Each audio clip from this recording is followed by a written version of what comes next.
Some places hold on to the dead, and the dead hold on to them.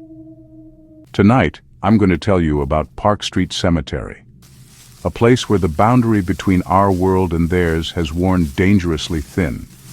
What I'm about to share with you happened to real people. People who thought a cemetery was just a collection of old stones and forgotten names. They were wrong. Marcus had been working security at Park Street Cemetery for 3 months when it started. The pay was decent, the hours quiet, and honestly, dead people don't cause trouble. Or so he thought. It began with the photographs. Every morning, Marcus would find Polaroid pictures scattered around the security booth, old, faded photos of people he'd never seen before. Victorian-era faces staring back at him with hollow, sunken eyes. He'd throw them away, but they'd always return the next night. More of them. Always more. The first time he heard the singing, Marcus convinced himself it was just the wind through the old oak trees. But wind doesn't carry melodies. Wind doesn't harmonize in 3-part hymns that make your skin crawl and your teeth ache. It was always the same song, Abide With Me, drifting from the older section of the cemetery where the headstones lean at impossible angles, weathered smooth by a century of storms. On his final night, Marcus made a mistake. He followed the music. The singing led him deeper into the cemetery than he'd ever ventured, past graves so old the names had been erased by time. The melody grew stronger, clearer, until he could make out individual voices. A woman's soprano, a child's treble, an old man's bass. That's when he saw them. Translucent figures gathered around a grave, their mouths moving in perfect synchronization with the haunting hymn. But their eyes were fixed on Marcus.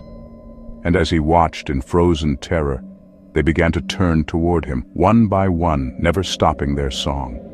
The woman stepped forward, her Victorian dress trailing through the mist, and extended a photograph toward Marcus. In the dim moonlight, he could see it clearly. It was a picture of himself, taken from behind as he walked through the cemetery. But in the photo, he wasn't alone. Dozens of shadowy figures followed in his wake, their faces twisted in expressions of desperate hunger. Marcus ran. He quit the next morning and never returned to collect his final paycheck. Story 2. The Genealogy Researcher. Sarah Chen was a genealogy researcher who spent her days tracing family histories through old records and cemetery databases. Park Street Cemetery was a goldmine for her work. Centuries of burials, detailed records, and surprisingly well-preserved headstones. She'd been working there for weeks, photographing graves and cross-referencing names with birth records, when she noticed something odd about Section 7. The dates didn't make sense. According to the cemetery records, Section 7 had been closed to new burials since 1889.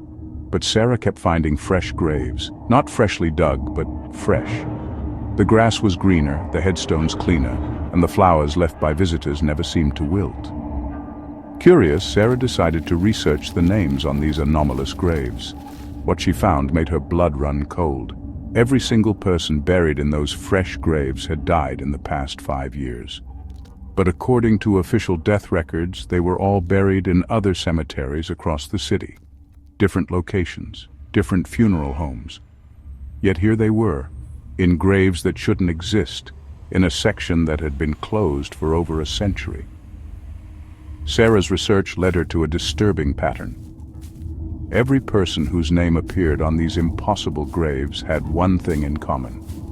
They had all visited Park Street Cemetery in the weeks before their deaths.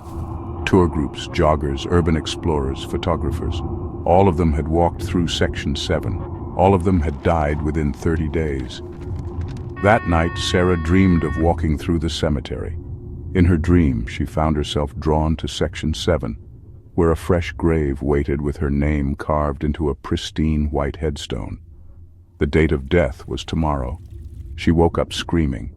But the real horror came the next morning when Sarah returned to the cemetery to photograph the graves she'd researched. Section 7 looked different in daylight, older, more weathered. The grass was brown and patchy, the headstones cracked and faded, and every single one of the fresh graves was gone, except for one, A new headstone sat where empty ground had been the day before. The name carved into the granite made Sarah's knees buckle. Sarah Chen, beloved daughter, died too soon. The date of death was today. Story 3. The Urban Explorer. Jake Morrison ran a YouTube channel called Forgotten Places, where he explored abandoned buildings and historical sites. When his subscribers suggested Park Street Cemetery for a Halloween special, Jake thought it would be easy content, some atmospheric shots, maybe a few jump scares with editing, and a story about local legends. He planned to film overnight, using infrared cameras and audio equipment to catch any unusual activity. What his cameras captured that night was never uploaded to YouTube. The first hour went smoothly.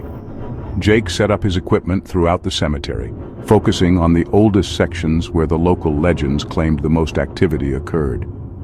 He interviewed himself about the cemetery's history, walking between graves as he explained the stories he'd researched.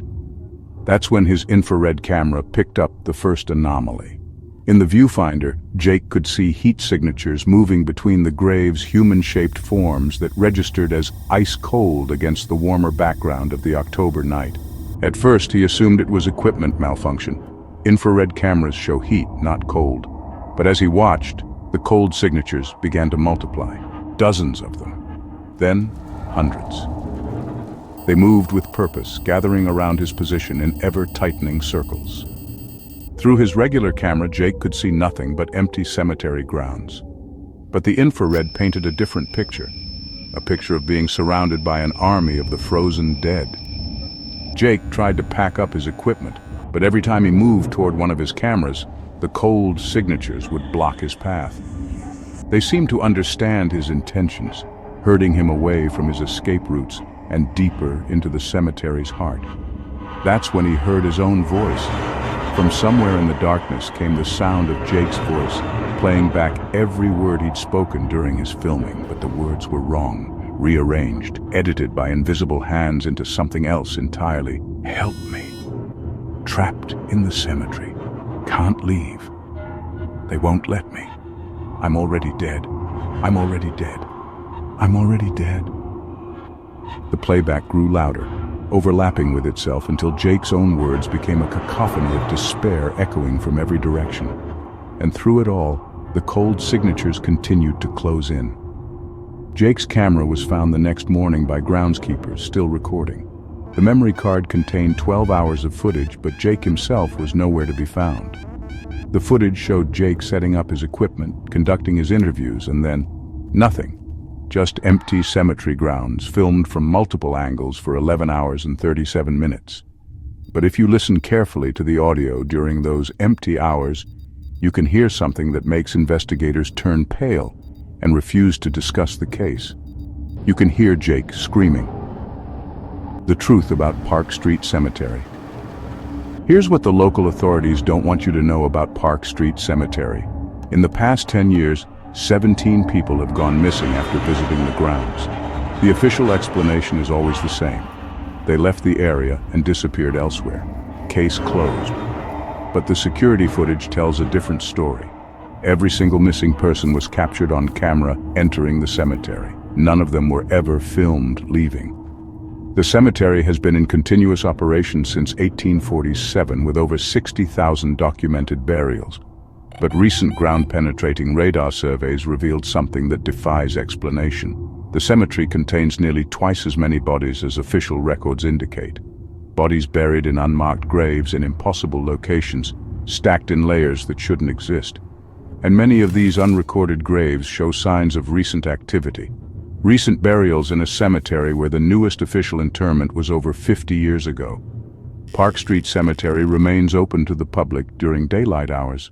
The city maintains it's perfectly safe, just another historical landmark for tourists and researchers to explore. But if you ever find yourself walking those paths at dusk, pay attention to the shadows between the headstones. Notice how they seem to move independently of the setting sun. Listen for the singing that drifts on the wind even on perfectly still nights.